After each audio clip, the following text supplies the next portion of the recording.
Loisirs chasse et pêche vous est présenté par Capital Chrysler. Ne signez rien sans venir nous voir. Et par La Capitale Assurance Générale, l'assureur québécois des chasseurs et pêcheurs.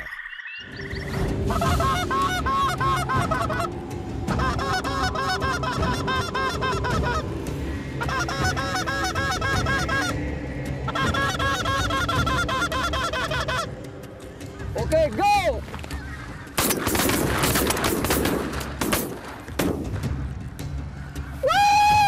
Hey, ça, c'était hot en tabarouette, man! As-tu vu la patente? Il y a des gens qui viennent à Loi-Blanche pour vivre ça une fois dans leur vie. Ça. Ah, vraiment? Ça, c'est là? ce qu'on appelle un vortex de blanche. Oh, regarde. Puis le show est extraordinaire.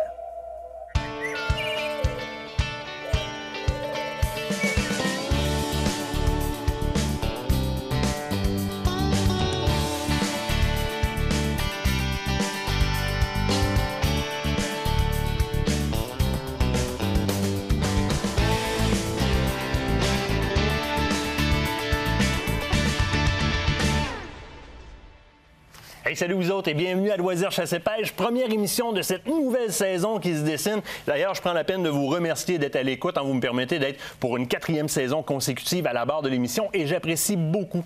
Je prends 2 petites secondes pour parler d'une autre chose que j'apprécie énormément, que vous ne voyez pas à la maison et je vous parle de mon équipe technique, les gars qui sont derrière les caméras, les gars, les filles qui sont en studio, mon équipe technique, Nicolas qui est en régie présentement, qui est sur le terrain avec moi. Cette année, on a Victor aussi qui s'est ajouté sur le terrain, qui est avec nous. Merci gang de m'endurer pour une 4e saison. Et c'est pas peu dire, ça. Il y a des sourires qui se dessinent en arrière des caméras quand je dis ça. Parlant de saison, on en a une belle. Mère Nature a été clémente cette année. On a une belle saison de pêche. Que dire de la chasse? On débute la saison avec une chasse au dindon et une chasse à l'ours qui a très bien été. Les chiffres du ministère ont été livrés et c'est très positif. Donc, il y a aussi beaucoup de relève qui s'est ajouté. On l'a vu ça au travers des médias sociaux. Ça veut dire qu'on fait notre job. Et là, je parle de, pas moi, l'ensemble des chasseurs, on fait notre job. On amène des amis à la chasse. Il y a un renouveau dans la chasse. Et ça, là, c'est génial. Il faut continuer dans ce pas-là. Donc, des beaux chiffres qui ont été livrés par le ministère. Les moyennes sont très bonnes au niveau du taux de récolte. Du côté de la pêche, on n'a pas eu la même surprise que l'an passé, c'est-à-dire des lacs qui n'en finissaient plus d'être glacés, qui ne voulaient pas caler. On a pu pêcher un peu plus tôt, un peu plus gros et un peu plus en quantité. Donc, au bonheur de tous. De notre côté, eh bien, on vous réserve quand même beaucoup de belles images de chasse et de pêche. On commence en début de saison avec une chasse à l'oie des neiges printanière qui a été assez enlevante. On vous a fait aussi, bon, écoutez, une belle chasse à l'ours. Dindon, malheureusement, moi, j'ai pas été chanceux de mon côté. Beaucoup de pêche. On parcourt le Québec. On a des nouveaux secteurs qu'on va vous présenter, des espèces qu'on est un petit peu moins habitués de pêcher, on pêche un petit peu plus cette année.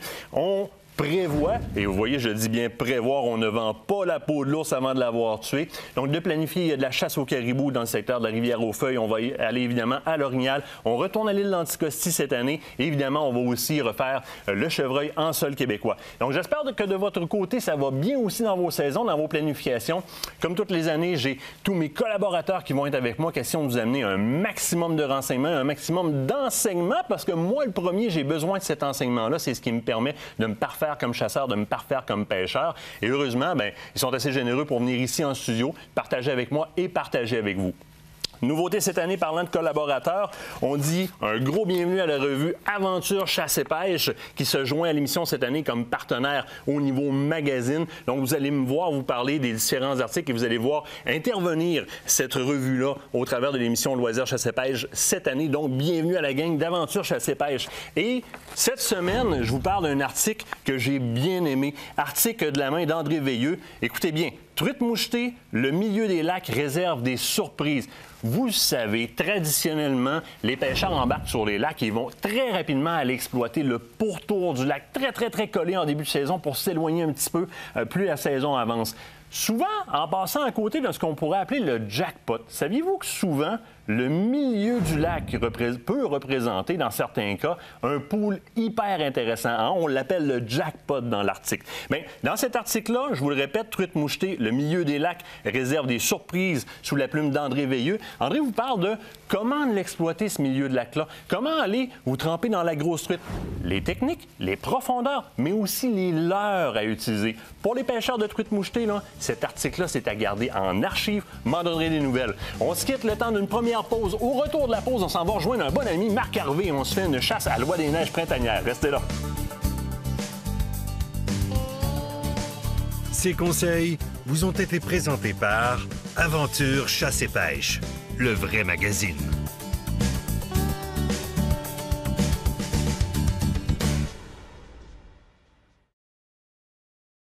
Cette partie d'émission vous est présentée par les Coquineries Conserves Artisanales.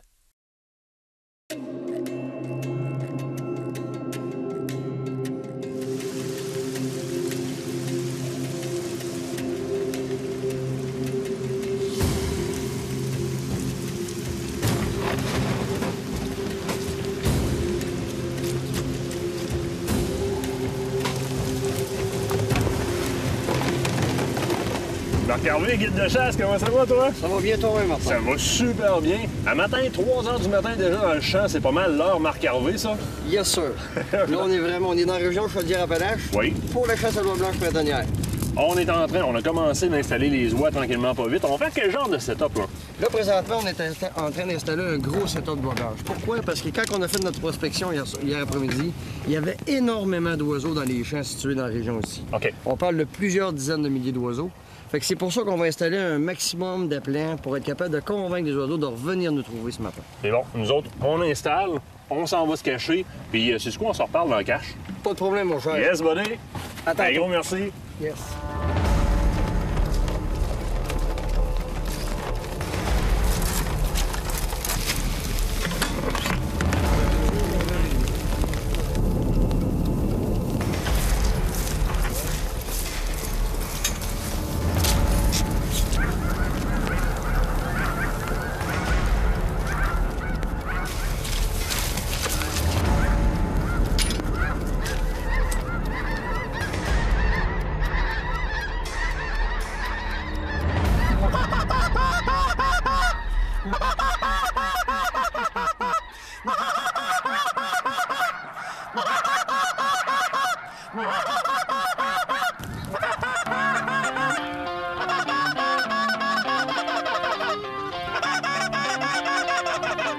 Oh, you go!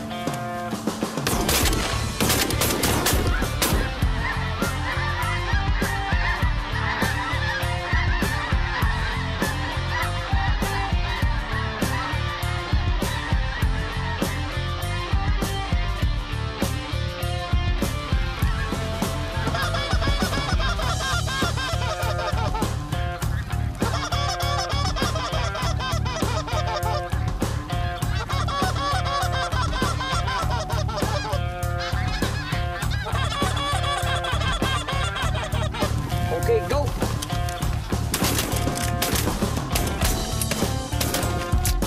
Nice, nice! Yes!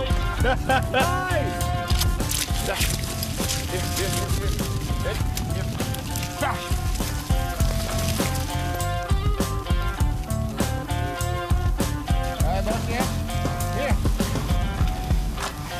Belle shot. Yes.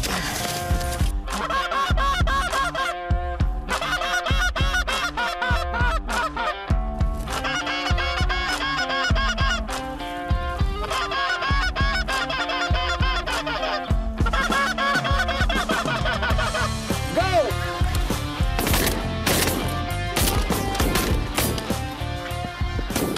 Nice one, attention!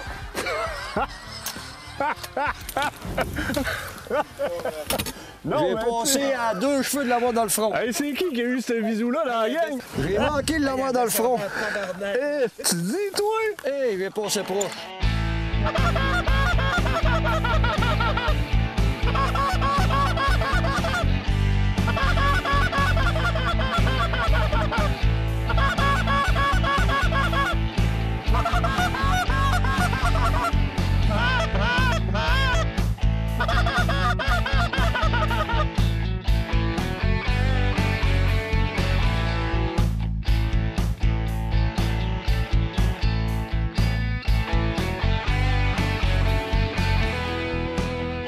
OK, go!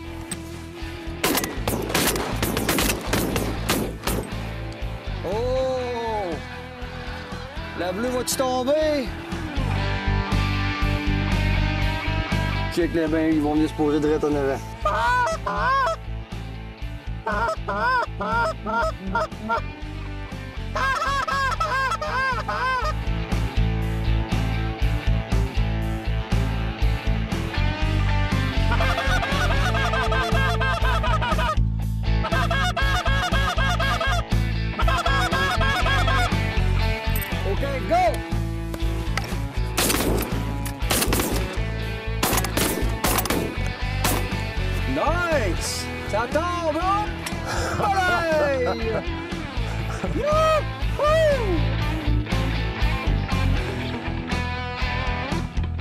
Tu fou sur le corps, lui? As-tu vu ce qu'il est capable de nous attrouper au-dessus de la tête? Ça n'a même pas de sens.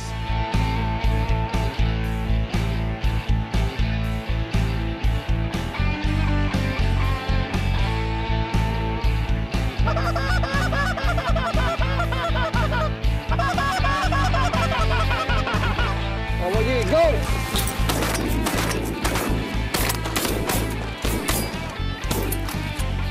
Yes, sir! Ils n'ont pas de chance pour tout ceux-là. Non. Hey Marc, à date, Yes. ça va bien, mon homme? Ça va super bien. Les oiseaux sont quand même assez coopératifs. Ben, moi, je te dirais que je trouve ça impressionnant de voir à quel point, juste en corps-là, tu es capable de les faire complètement changer de direction. Tu peux aller chercher loin tantôt, là. Oui, on peut les chercher à très haute altitude parce qu'on a des calls, même si c'est un call à bouche, qui a un pitch de son très fort. Oui. Fait que ce qui nous permet d'aller chercher des oiseaux très loin. Puis étant donné que c'est une place où ça fait 3 jours qu'ils sont là, ils sont assez sécuritaires, ils sont habitués de venir. Fait que là, on est capable de les déjouer assez facilement et de les faire descendre jusqu'à nous. Fait que c'est vrai, c'est là qu'on a vraiment les beaux oiseaux tout étalés devant nous qui viennent se poser, là. Ça donne un spectacle Ah, incroyable. regarde, j'avais la tête dans le cache tantôt, j'étais caché, je regardais ça s'attrouper, puis ça se... Hey, ça se rajoutait, ça se rajoute. J'ai dit, il est fou dans la tête, ce gars-là, ça n'a pas d'allure. C'est ridicule, on avait un spectacle gratis en avant de même, là. Ça n'a même pas de sens. C'est le but de la chasse à l'oiseau. Ah, regarde. Avec les cadres que t'as quand même développé ces cadres-là. Là. Oui, avec mon ami Danny, Oui. qui est machiniste puis qui est spécialiste des polymères. On a développé ça ensemble. On a pris 2 ans. Les travailler, les refaire, les travailler, les refaire pour vraiment avoir le son de l'oie blanche. En tout cas, tes cadres, ils marchent. Yes. Oh, ben non, c'est le gars, là. Ça, on va voir. On va dire les deux. J'ai du souffle en masse. Fait que le plaisir va continuer. Il y a plein d'autres oies blanches qui s'en viennent au loin. Fait qu'on va pouvoir continuer la chasse. On se cache, pas de tour. Yes.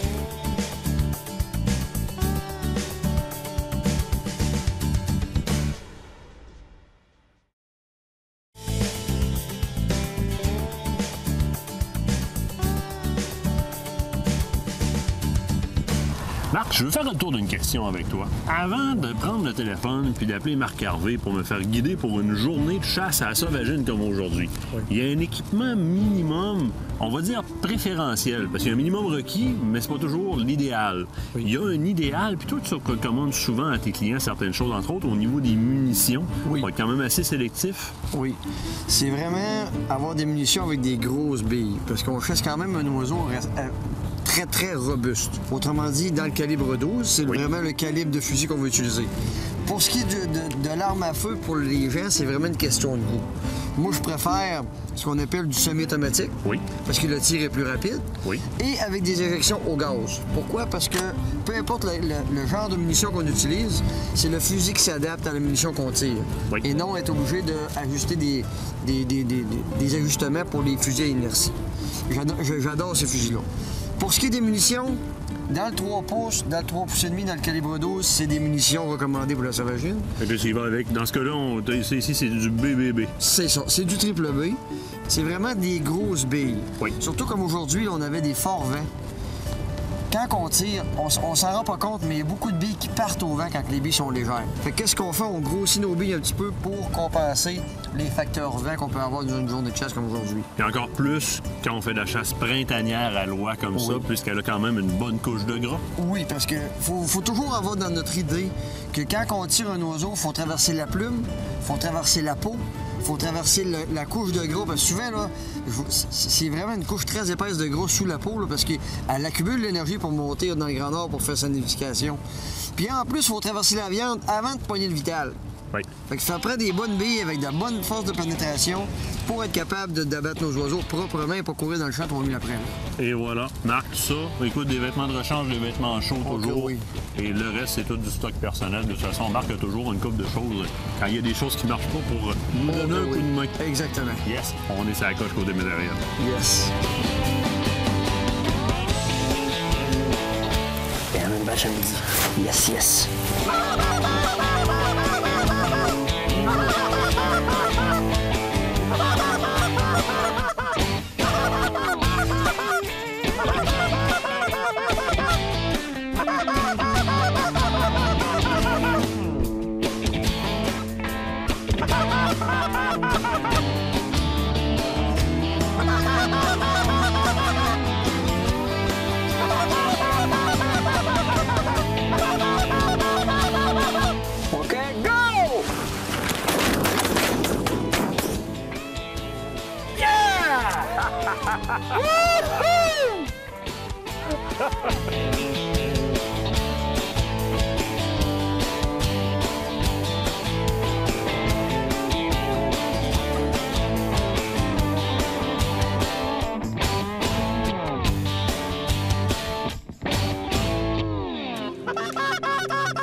OK, go!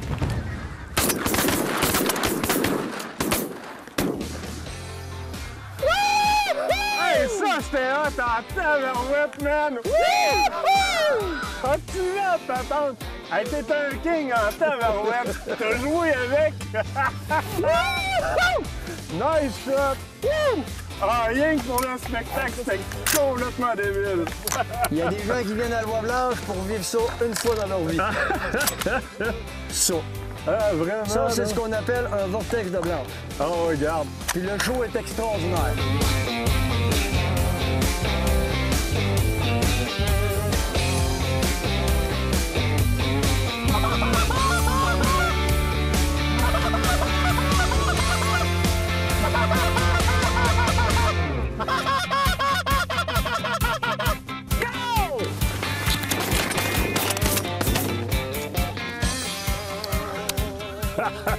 Yeah, boom! On appelle ça un bonus.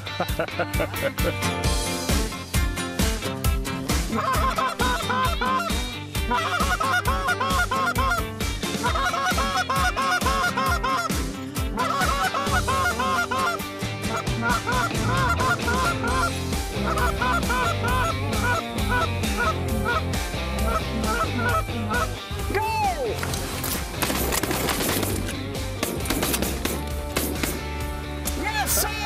Oh, great shot!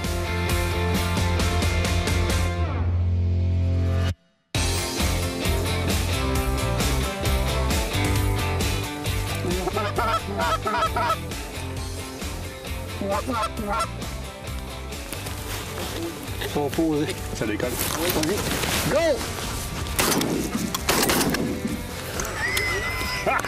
Nice! Je pense qu'ils sont à terre, eux autres.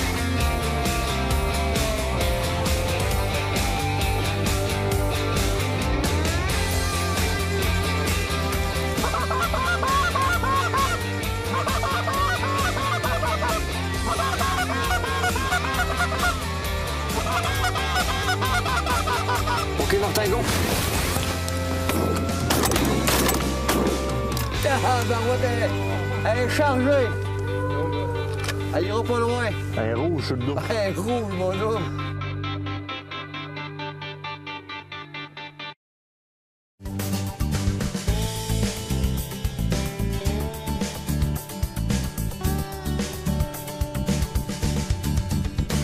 Marc, tu sais, n'importe quel chasseur peut s'installer dans un champ puis avec des appelants, puis avec un call, puis il colle les lois, puis chasse les lois. Mais il y a des avantages particuliers au service de guide.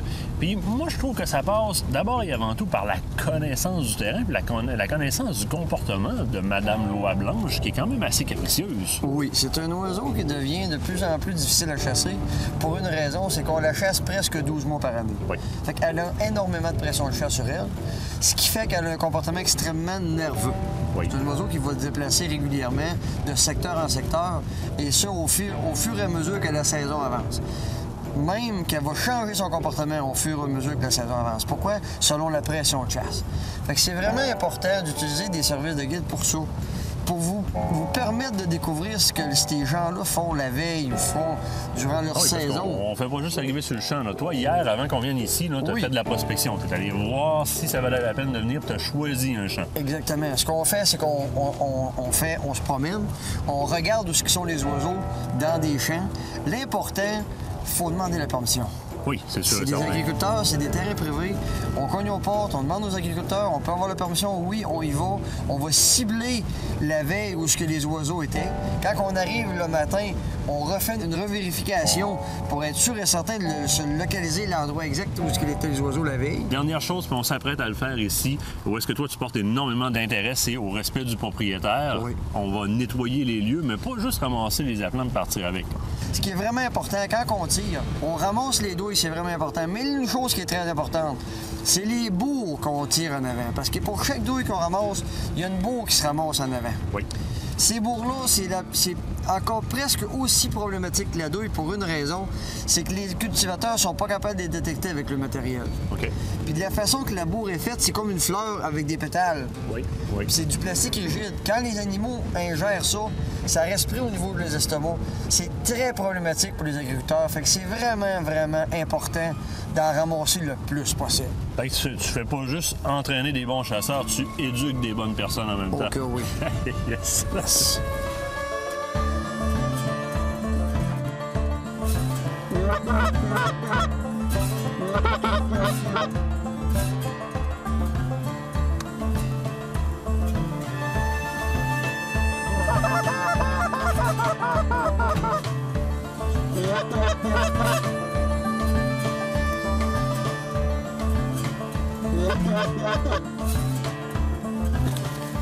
OK, go!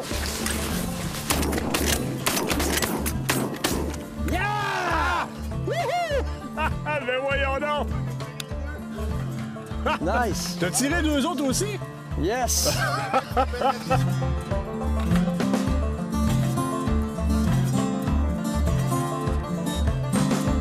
Hey Marc, on a du fun à date en tabarouette. Yes. La première bague de la journée. Oui. Là, je t'écoutais parler. Vous avez de l'air d'être capable, avec le numéro, rapidement, même de mémoire, de voir à peu près quel âge a l'oie. Oui, parce que par les numéros, ils ont des séries de numéros qui sont donnés à chaque année. Oui. Puis selon les premiers numéros qu'on regarde ici, Oui. 15, qui équivaut à environ un oie de 10 à 15 ans, dans les tranches de 10 à 15 ans, OK. selon les bagues que les biologistes ont mis. C'est sûr que sur les sites où on peut enregistrer des bagues, on a vraiment l'âge, où ce qui a été bagué, par quel biologiste. Oui, mais on reçoit vraiment- même le petit certificat. Le certificat. J'ai reçu ça à la maison, je fais tout Exactement. bien heureux. Mais c'est Mais génial. Pour ça. les chasseurs, c'est des super beaux trophées. Ben oui, c'est des beaux trophées. Yes. Yes. Allez, on continue.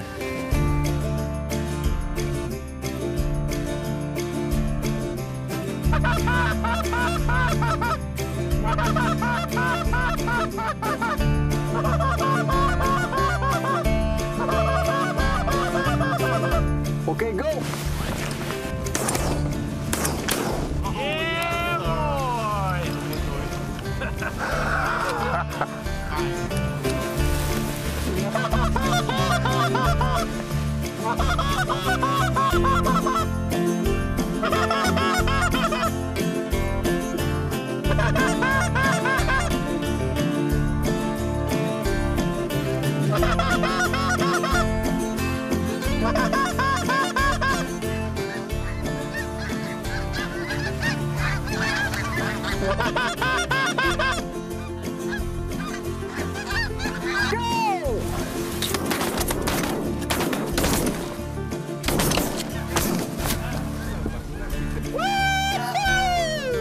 Yes, sir!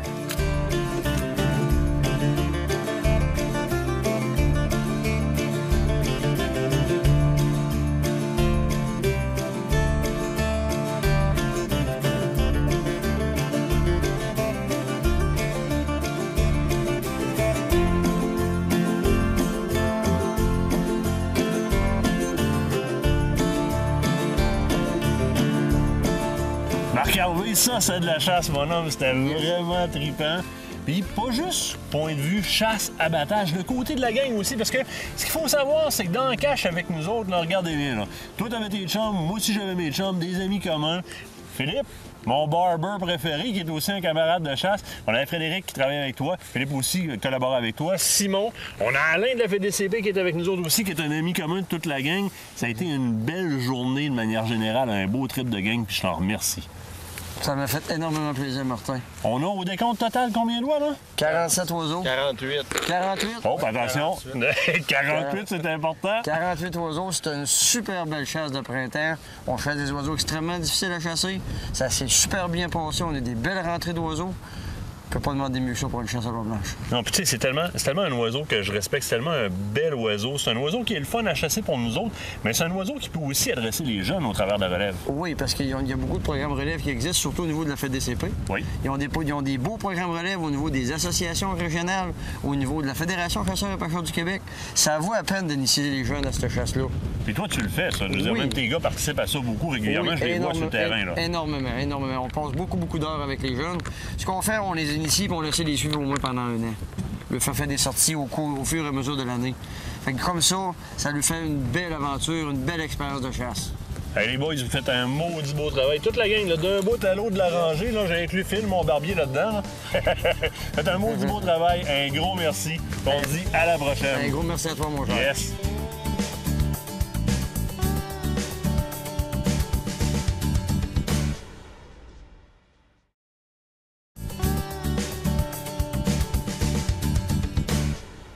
De retour en studio, si vous êtes comme moi, vous courez toujours après votre temps, vous êtes probablement en train de vous demander, vous aussi, il reste-tu de la place pour réserver pour ma chasse cette année? Vous n'avez pas eu le temps dans le temps des salons, hein? Mais j'ai amené quelqu'un en studio pour répondre à cette question-là. Émile David, comment ça va? Ça va très bien, merci Martin. Émile, à CEPAC, il vous reste-tu de la place, vous autres, pour réserver pour des chasses grand, petit gibier présentement? Écoute, je suis un gars de dernière minute, je peux te le dire, il reste de la place dans tous les gibiers à la CEPAC. Ça fait des semaines qu'on prépare les promotions de dernière minute. On a plusieurs beaux produits qui s'en viennent. Cette semaine, on a commencé un spécial sur la chasse au chevreuil dans les réserves phoniques. Donc, on a 20 de rabais sur toutes les disponibilités restantes en chevreuil à Papineau-Labelle, Rouge-Matahouin, La Vérandrie, Port-Neuf. On a de quoi de beau. Hey, s'il reste de la place à Papineau-Labelle, là, juste comme ça, là, pour ceux qui ont vu notre reportage l'an passé avec Stéphane Monette à Papineau-Labelle, là, c'est le temps. Il reste de la place, 20 Les autres réserves aussi sont très, très bien. Écrivez-moi pas. J'ai une petite... J'ai passé une belle expérience là-bas en tabarouette. Salut, Alain! C'est vraiment agréable. Il reste de la place en masse. Il reste de la place. Puis, tu as quand même plusieurs expériences à vivre au chevreuil là, chez vous. Là. Bien, on a des territoires immenses qui permettent d'expérimenter. On a des gros panaches, on a de l'espace, on a des territoires exclusifs. Il n'y a pas beaucoup de... T'es tout seul sur ton terrain, finalement. Tu chasses, tu peux faire la chasse fine, tu peux te mettre un spot d'appât, tu peux essayer d'explorer en fonction de ce qu'on te donne le matin. Le vent n'est pas bon, OK, je vais partir de l'autre bord. L'autre bord est à toi aussi, fait que ça donne bien. Oui, puis vous donnez accès. Hein? Ça, c'est très, très, très apprécié. Quand on parle d'appâtage, quand on parle de station minérale, c'est encore le cas. Là. On peut avoir accès à notre territoire pendant la saison. Là. Tout à fait. On offre un rabais de 50 lorsque vous bookiez un séjour de chasse. Là, effectivement, on est dernière minute, fait qu'il est un peu trop tard pour ça, mais vous pouvez venir pêcher ou en villégiature à 50 de rabais durant la saison estivale pour vous préparer votre territoire. Si vous êtes dernière minute, c'est un peu moins facile, mais vous pouvez toujours accéder au territoire avant que la saison commence pour appâter ou préparer votre terre. Oui, il y a des salines qui se font encore à ce temps-ci de l'année, à proprement dit. Là, puis on va commencer à mettre des pommes là, dans pas grand temps quelque part pour les gars de chevreuil. Donc, il y a possibilité d'y aller. Puis de ne pas arriver juste sur le grunt à la fin de la saison, à la dernière minute, d'avoir déjà quelque chose qui est installé sur place. Ça, c'est super. Autre gibier après lequel on court au niveau des disponibilités, il y a de plus en plus de chasseurs de petits gibiers qui se demandent où aller. En avez-vous, vous autres, de la place? Ouais, le petit gibier, c'est le gibier pour initier du monde, pour amener des amis, pour y aller en gros groupe. Ça donne qu'on a une super promotion en ce moment. C'est la 3e journée de chasse, c'est à 50 de rabais. Ce qu'on veut, c'est tout simplement vous en donner pour votre argent, étirez votre séjour, prenez le temps d'apprendre le territoire, puis tout ce qui est disponible en réserve phonique, la 3e journée est à 50 de rabais. On a à Laurentide, tout près d'ici, le secteur L'Étape, puis Sept-Îles, qui sont très près de la Grande Route, comme on dit. Ça, c'est des gros chalets, là. C'est d'immenses chalets, tout équipés, des services à proximité. Mais ceux-là sont au prix du camp rustique, donc un camp avec aucun service. Attends, là. Le chalet du lac Sept-Îles puis le chalet de l'Étape, c'est les gros chalets de gang, là, ouais. Au prix d'un petit chalet dans lequel, généralement, t'as pas de service. Je te niaiserais pas. Ça c'est une histoire de trip de gang, là. Solide à part de ça. Il y a tout de beau à faire là, c'est sûr. Oh, puis c'est à proximité en plus, donc ça, c'est génial. Fait que, effectivement, tu sais, une chasse qui est abordable. Dans le réseau de la CEPAC, bien, tu peux te permettre de vivre des expériences qui sont complètement différentes si tu montes au nord, à Chouac-Mouchouane, par rapport à si tu es dans le bas des Laurentides. Tu peux te dépayser en masse, là. En masse, là. Exact. Tu peux chasser en camion, tu peux chasser à pied. On a certains secteurs qui sont réservés, pas réservés, mais dans lesquels tu peux pratiquer la chasse en VTT. Dans la réserve faunique de Mastigouche, en Mauricie, c'est rajouté un nouveau secteur, le secteur Wabiti. Mais on a environ 13 secteurs où est-ce qu'on peut pratiquer la chasse en VTT à travers l'entièreté du réseau. Donc, pour ça, c'est génial, là. Il y a une diversité d'expériences à vivre. Puis, comme tu dis, en gang, il n'y a rien de tel. C'est comme, tu sais, c'est la chasse à laquelle, peu importe la couleur de tes vêtements, tes odeurs, tes quoi que ce soit, tu n'as pas trop de préoccupations. On va juste chasser puis jaser pour avoir du bon temps. Ça clôt la boucle pour le petit gibier. Au niveau de l'orignal, là, je sais que ça, c'est un petit peu tiré l'élastique. Je sais que l'orignal, c'est plus contingenté, mais peux-tu rester une coupe de place? Écoute, l'orignal, c'est un produit qui est vraiment en demande chez nous. L'année dernière, on a eu encore un taux de succès supérieur à 60 %. Donc, on est vendu à pratiquement 98 %, mais on a tellement de place qu'il nous en reste quand même dans la majorité des réserves. Il nous reste de la place, il nous reste des bonnes dates. Il nous reste une variété de forfaits, les plans américains, les forfaits aventure qui sont nouveaux d'il y a quelques années, 30 % moins cher qu'un forfait normal. Et ça, c'est des forfaits qui prennent en popularité, là. Les forfaits aventure, on peut s'y donner un petit peu plus. C'est pas de la cache en bord de chemin, là, on va travailler dans le bois, très intéressant. Exact. Vous aviez rajouté beaucoup de gratuité sur la chasse à l'orignal. Ça se poursuit. Écoute, dans les années précédentes, on avait le chien de sang, le conducteur de chien de sang gratuit.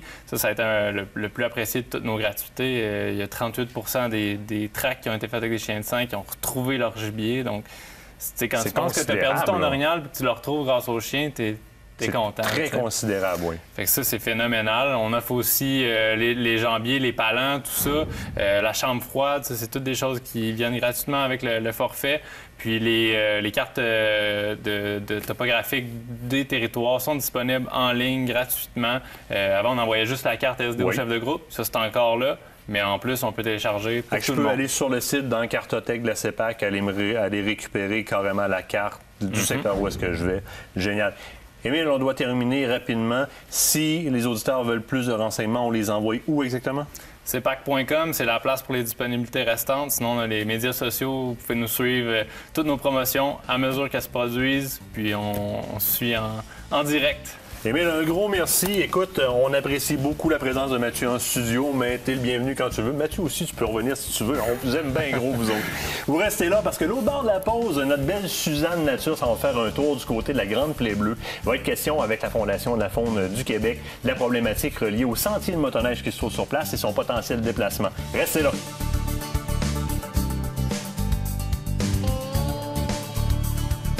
Ce reportage vous a été présenté par la CEPAC.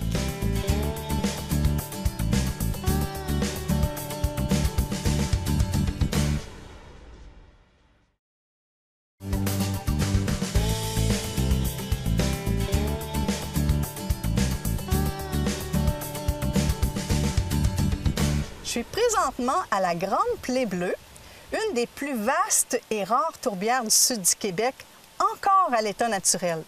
C'est un joyau écologique avec une faune et une flore remarquables. J'ai mon amie Annie Lebel qui m'a invitée sur ce lieu fantastique pour nous parler d'un projet. Bonjour Annie. Bonjour Suzanne. Ça va bien? Oui, ça va bien toi? Oui. Mais en quoi consiste le projet dans lequel est impliquée la Fondation de la faune du Québec? En fait, le projet visait à relocaliser un sentier de motoneige qui passait à travers la tourbière. Okay. Donc l'objectif du projet, c'était vraiment de déplacer le sentier de motoneige à l'extérieur de la réserve écologique. Donc le sentier va passer plus en périphérie à ce moment-là, puis ça ne va pas nuire aux habitants? Oui, c'est ça. L'objectif, c'est d'éviter de réduire les impacts de la pratique de la motoneige sur le milieu naturel ici. Est-ce que tu peux nous parler davantage, en fait, de quoi ça implique, ce projet-là? Bien, en fait, le projet est financé via le programme d'aide financière aux véhicules hors route. OK. En fait, comment est financé ce programme-là? C'est à chaque fois qu'un propriétaire de VTT ou de motoneige paie ses plaques d'immatriculation, il y a un certain montant qui va pour financer le programme. Et pour le volet 2 du programme, c'est 1 $ à chaque fois là, qui s'en va là, pour financer ce programme-là. Le volet 2, ça consiste à quoi exactement? Le volet 2 s'appelle « Protection de la faune et des habitats fauniques ». Ah, on y est. Oui, c'est ça. Donc, c'est vraiment pour financer des projets dont l'objectif, c'est de soit planifier l'aménagement d'un sentier de VHR, faire les aménagements ou encore sensibiliser les utilisateurs pour faire en sorte de diminuer les impacts sur la faune et les habitats. OK, la pression écologique. Oui. OK, c'est bon, ça. Mais je suppose qu'à part la Fondation, mais il y a sûrement d'autres intervenants, d'autres gens là, qui ont participé à ce projet-là. Bien oui, en fait, nous, on a financé via ce programme-là, mais c'est le club de motoneige Autoneige Ville-Marie qui a réalisé le projet. Puis on pourrait peut-être aller rencontrer Martin Pelletier, qui est président du club de motoneige. Super bonne idée. On va aller rencontrer notre ami Martin. On y va.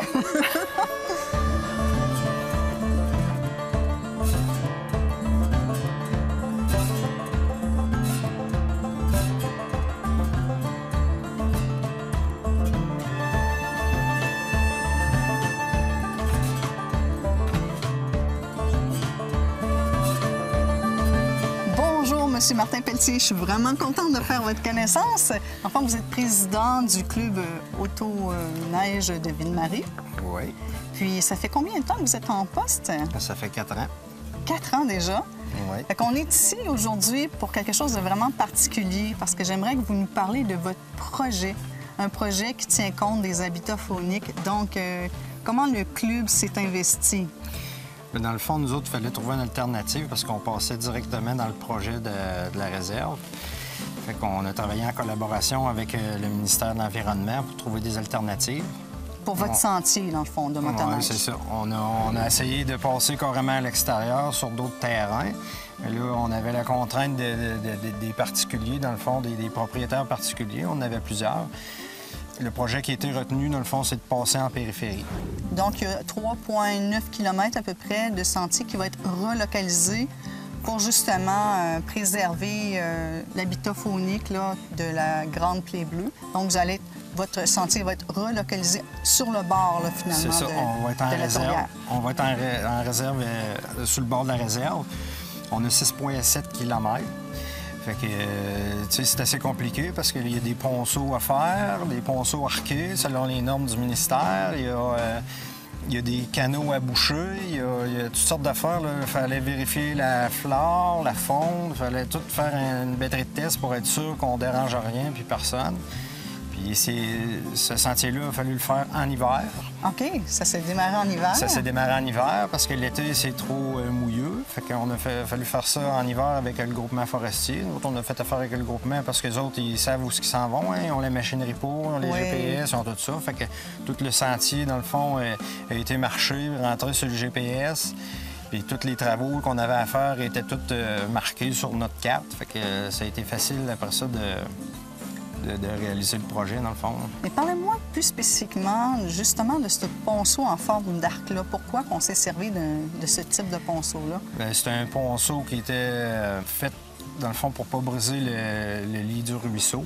C'est un ponceau arqué, on ne voit pas ça partout, mais ça prenait ce modèle-là pour moins briser l'environnement, dans le fond. Pour qu'il n'y ait pas trop d'impact, justement, sur pour minimiser les impacts. C'est pour ça que le projet a été fait en hiver aussi.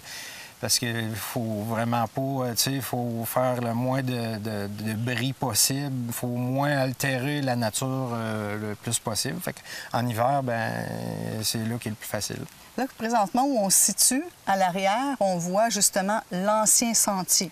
Où passait, là... C'est ça. Ça fait 40 ans qu'on passe là. Fait que là, on va l'abandonner pour cette année parce que notre projet y est prêt. OK. Fait qu'on va être bon pour passer là cette année. Fait que vous allez être prêt là, pour votre prochaine saison de motoneige. Oui. Je tiens à vous féliciter de votre implication. Puis si ça peut donner aussi, en fait, le goût à d'autres personnes de s'investir justement dans la préservation des habitats fauniques. Donc, je trouve que c'est très louable comme projet. Puis c'est sûr qu'on a plusieurs partenaires, ça se fait pas tout seul. Hein? Non, c'est ça. Un gros merci à la Fondation de la Faune qui nous a aidés financièrement parce que sans ça, on n'aurait peut-être pas pu le réaliser. On aurait fallu trouver une autre alternative, mais c'est ce qui a été le plus facile et le mieux pour le club pour qu'on puisse rejoindre Chaudière-Appalaches, la porte d'entrée. Là.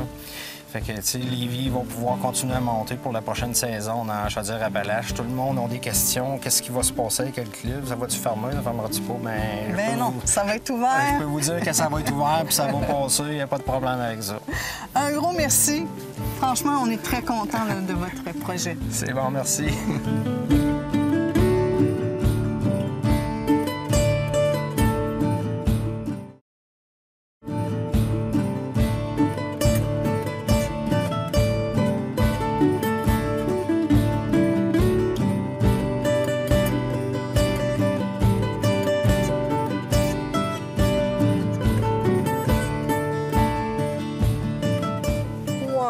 Je te le dis qu'on a le beau milieu exceptionnel. Ah oui, hein, c'est vraiment beau. Oh, pour mon cœur de naturaliste, là, ça fait tellement du bien d'être dans un lieu comme ici. Mais oui, c'est ça, c'est tellement un beau lieu, il faut vraiment protéger ce milieu-là, le garder intègre. Puis c'était ça l'objectif du projet de relocalisation du sentier de motoneige. C'était en fait de sortir le sentier de la réserve écologique pour maintenir l'intégrité. Parce que la présence de sentiers de motoneige ou de VTT dans les milieux naturels, ça augmente la fragmentation du milieu. Puis ça donne accès, par exemple, à des prédateurs qui pourraient venir déranger la faune. OK. Mais qu'est-ce qui fait de la Grande Plaie Bleue un lieu si exceptionnel? Bien, tout d'abord, sa superficie, c'est vraiment un milieu humide, tout d'abord, qui joue plein de rôles écologiques, donc au niveau de la rétention de l'eau puis de la filtration de l'eau. Puis la Plaie Bleue a vraiment une superficie, je pense qu'elle a 1500 hectares. Et puis, le projet de réserve écologique visait à protéger 900 hectares, à peu près 60 de la superficie qui est protégée. Ça représente à peu près, c'est comme 10 fois plus grand que les plaines d'Abraham. Juste pour nous donner une idée de grandeur, hein, parce que les gens font souvent des références, mais avec ça, là, ça va vous donner une idée de comment est-ce que c'est grand. Puis, bon, on y retrouve beaucoup d'animaux ici. Oui.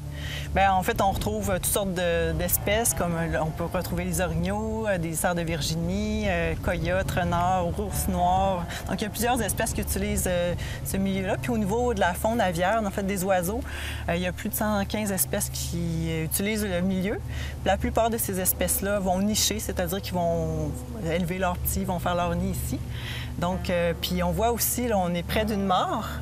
Donc, on retrouve dans la tourbière de la Plaie Bleue plus de 600 mares. Et c'est quand même beaucoup. Oui, oui, oui. Puis la sauvagine, par exemple, peut utiliser cet habitat-là pour venir barboter, s'alimenter, puis aussi faire leur nid. Donc, c'est vraiment intéressant comme complexe de milieu humide ici à la Plaie Bleue.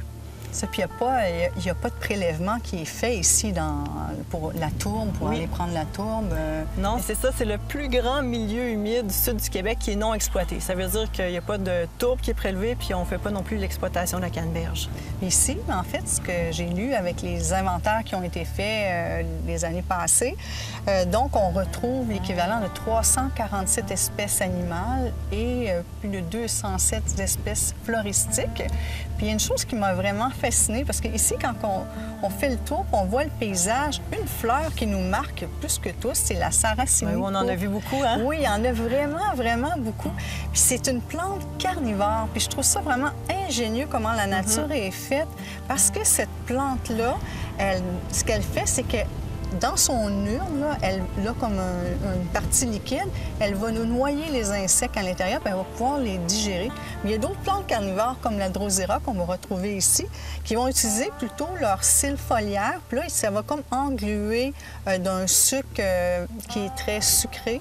Puis là, les insectes vont venir se coller après. Puis là, c'est comme ça que la plante va faire en sorte qu'elle va aller chercher son apport azoté, vu que c'est des milieux très peu azotés, des milieux très acides ici. C'est pour ça que les arbres ne sont pas tellement hauts, donc c'est pas comme les grandes forêts matures, là. Donc c'est vraiment un lieu, comme tu dis, très fragile. Très spécial, oui. Ouais.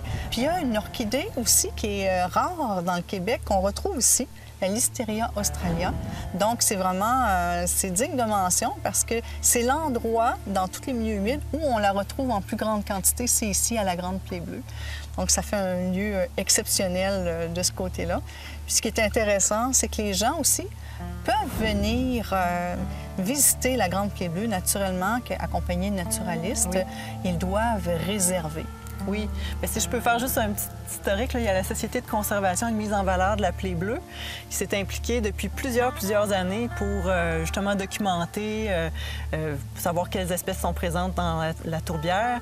Puis depuis 2007, le ministère de l'Environnement a commencé à négocier avec les propriétaires privés parce qu'ici, c'était des terrains privés. OK. Donc, ils ont acheté les terrains en vue de créer la réserve écologique. Puis, la Société de conservation de la plaie bleue organise des visites guidées. Donc, parce qu'ici, on est dans une réserve écologique, il n'y a pas n'importe quelle activité qui peut se faire. C'est des activités de recherche et d'éducation. OK.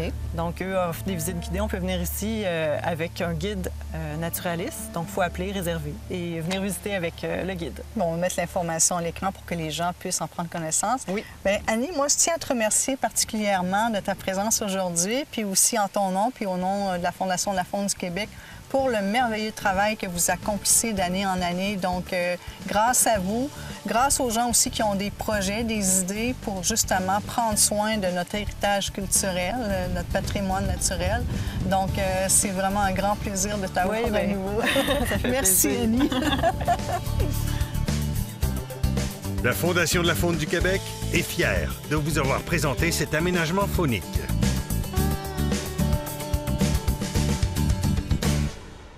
Merci à notre Suzanne Nature qui nous apporte toujours des sujets d'intérêt. Un sujet qui est à suivre, celui de la grande plaie bleue de Pintendre. C'est quand même un de nos joyaux écologiques au Québec. C'est tout pour ce soir. Vous savez que cette émission-là, ainsi que l'ensemble des émissions de la programmation de Télémag, bien, vous pouvez les voir et revoir sur le télé-mag.tv. De notre côté, Loisirs Chasse-Pêche sur Facebook, facile à trouver. Vous pouvez nous suivre. Présentement, on a mis des photos de ce qui se passe sur nos différentes stations minérales, là où est-ce qu'on va aller chasser un peu plus tard dans la saison. Vous pouvez nous contacter facilement aussi au travers de notre Facebook. On répond toujours aux questions.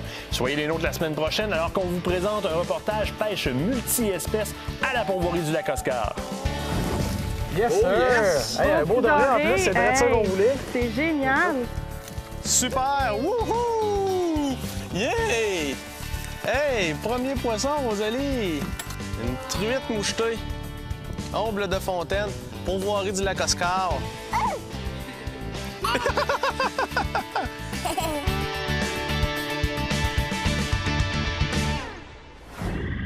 Loisirs Chasse et Pêche vous a été présenté par Capital Chrysler. Ne signez rien sans venir nous voir. Et par La Capitale Assurance Générale, l'assureur québécois des chasseurs et pêcheurs.